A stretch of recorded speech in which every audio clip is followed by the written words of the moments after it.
Hey YouTube, this is a long promised by me and requested by Ali B 28, a review of my crown brush collection.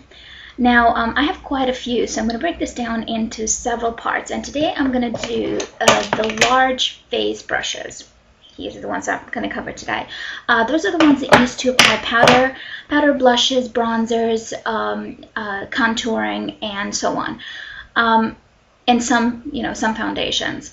If you know anything about crown brushes, if you ever encountered them before, you know that they come in several series, basically in several sets. Now, I don't consider there to be one, platonic series. All of them have good and bad brushes, although some of them share the characteristics. For example, Italian Badger series, or the Italian Badger brushes in the Luna series, or in other series, are the softest, usually. Not the best, just the softest. Now,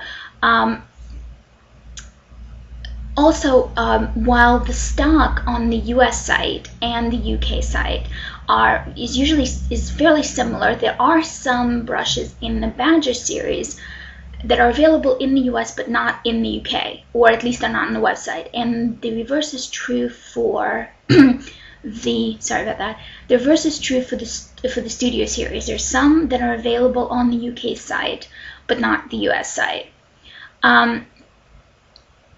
Now, when shopping for brushes, I highly recommend you check out both the US and the UK site. The numbers on the brushes are the same. So basically, if we're talking about this is a C309 in the US, it'll be C309 in the UK as well.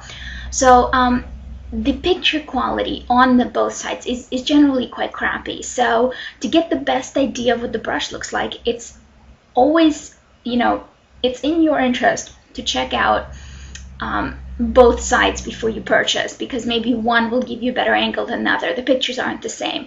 In addition, since Crown Brush is a supplier for Coastal Scents brushes, as far as I know, Coastal Scents only carries crown brushes, as far as, like from what I've seen.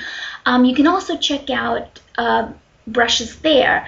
They're not cross-marked, to makes referencing it a bit more difficult, but in general they do have not only better pictures, but also occasionally better prices by like $1 or $2. So it always pays, when you're looking for crown brushes, it always pays to check out coastalscents.com to compare and maybe save a little money. Now, there's only one series really that I completely refuse to shop from, and that is their Mineral Brushes series. Now, I read enough complaints from about the Bare Essential brushes, which are just rebrands of that series, to make me really weary of ever purchasing them. On the flip side, if you do happen to be a fan of Bare Essential brushes, then Crown Brush Mineral Brush series is identical, and basically the same brushes and more reasonably priced.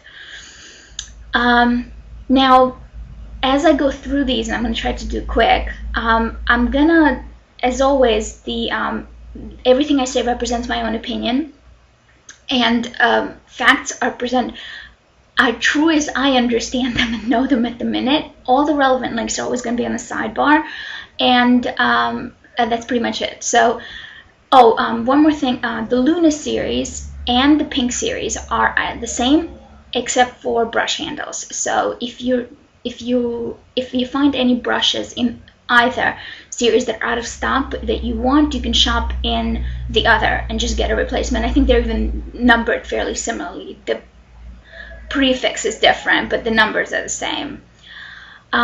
So let's get started. The first one I'm going to do is the one I already covered in a different video, and that's the Studio series, the C309 MAC 134 dupe. Now, I've talked about this brush in some detail in the video. So to reiterate, I really think this is an excellent brush. A dense, fluffy, soft, does its job wonderfully. Of the set I'm going to do today, I think this is my favorite.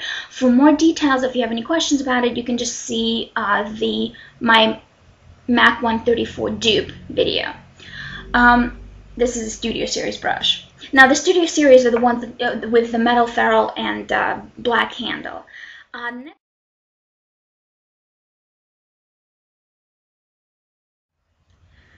I'm not sure if this blush brush was designed badly or I just got a bum specimen, but I do know that this is not what I expected to get when I ordered it. From the picture, I thought I'd be getting like a big MAC 29 size monster, not something this thin and small. I mean, to give you an idea, it's pretty small compared to, like, even compared to the 109, similar size. Not the size I'd expect for a blush brush. But that's actually not my main problem with it. My main complaint is that this brush, I think, needs about 50% more fibers.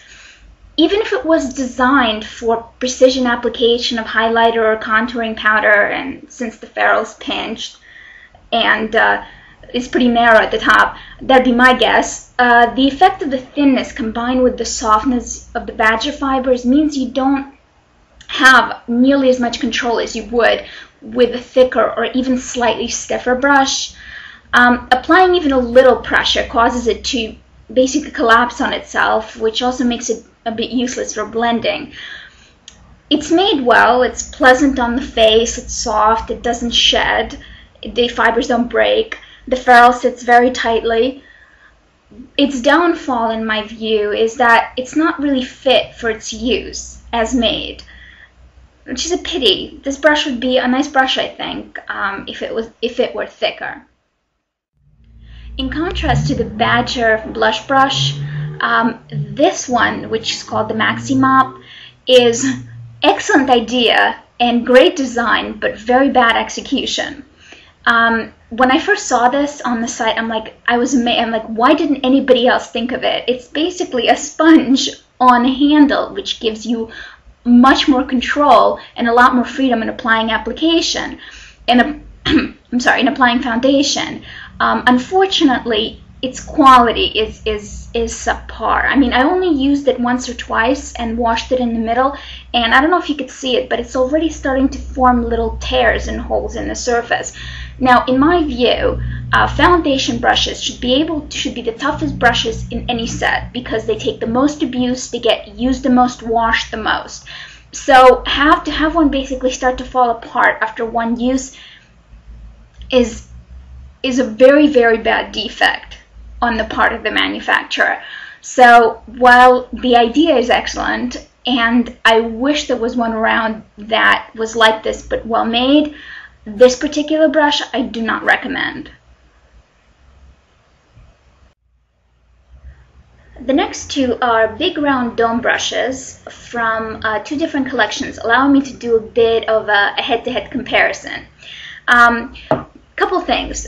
First, when I read the reviews from Coastal Scents brushes, I read a lot of people complaining that on opening they stunk really badly. Now, this was never a problem for me until this brush. This brush really, really reeked when I first unpacked it, which kind of made me wonder exactly what it was that made it reek.